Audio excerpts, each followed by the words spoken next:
I'm not a lawyer, but there was a lot of name dropping in the YSL trial today, so let me give you the recap of who was brought up. It was day 18 and another short day. Trontavious Stephens was still on the stand and Brian Steele was still doing the cross-examination. It was more of the same. The day started off with this. All right, Mr. Kokomo, go ahead and play it, sir. Allow him to play the full lifestyle video in front of the jury because of overt act number 14, which has to do with Rich Gang. But Brian Steele says Rich Gang is a music compilation and has nothing to do with the furtherance of YSL Gang. And that's when the next set of names comes up. The third reason, Your Honor, is there are two witnesses on the state's witness list.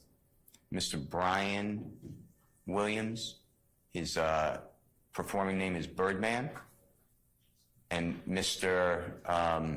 DeQuantis Lamar. Thank you, I apologize. Okay. Also, right. a performer known as Rich Homie or RHQ. He's in that video. He's a performer. And yes, you heard that right. Birdman and Rich Homie Quan are on the state's witness list.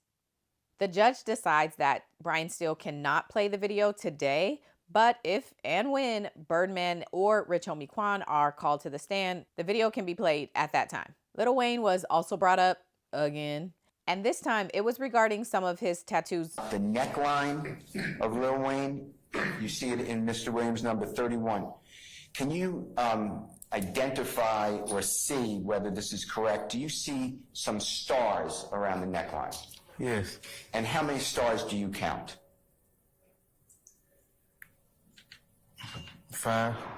And how many points are on the stars? 5. And what color are the stars? And there may be multiple colors. You can name them all if you want. But what's the predominant color, if you think there is one predominant? Red. The point Steele is making is that some of these signs and symbols and colors that have been brought up in the indictment are just a part of the entertainment culture and not specific to this gang. And he uses Serena Williams, LeBron James, and some others to illustrate this point. And have you seen sports figures, professional sports figures? Basketball, football, baseball. Have you seen them go like this with wiping their nose? Yeah. On national TV? Yeah. Have you seen tennis players? Do you know who Serena Williams is? Yes. Have you seen her at Wimbledon doing what's called a crip walk? Do you know what a crip walk is, first of all? I don't watch tennis. Okay.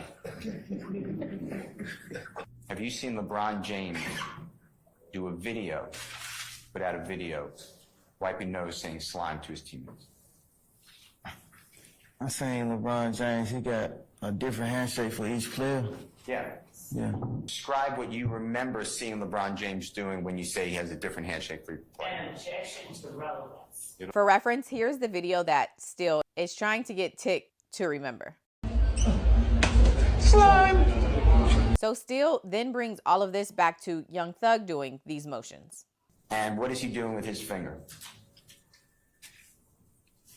His right finger. Pointed on his nose. Okay. And is that something that you've seen other entertainers, like you told the ladies and gentlemen jury, doing? Yes. And have you seen fans do that? Yes. And is that common? Is that part of popular culture? Yes. And then the final name that was mentioned in court today comes from this next clip. Brian Steele is showing this Instagram image because it is referenced in overt act number 168. And in speaking about the image, Lil Meech is mentioned as having liked the photo. We'll go to the words at the bottom. You see the first line of words, liked by, I'll say, Lil Meech, BMF, and 311 plus thousand other people? Yes. To be clear, Brian Steele was showing that image because the state alleges that Young Thug wearing the YSL chain in that image was an act done in furtherance of the YSL gang.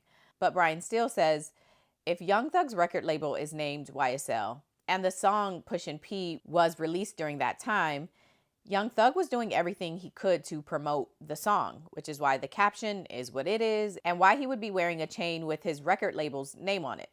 It's all marketing. And then it says on the next line, Thugger one, P-est, quote unquote, the P ever, right? Right.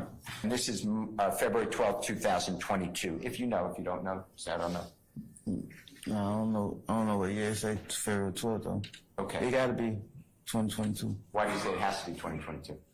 Because that's when the whole, that's when he was promoting the song, Pushing P. Okay. So that was today's recap. There's no court next week. They will be back on January 22nd, and Trontavious Stephens, aka Tick, will still be on the stand. Okay, bye.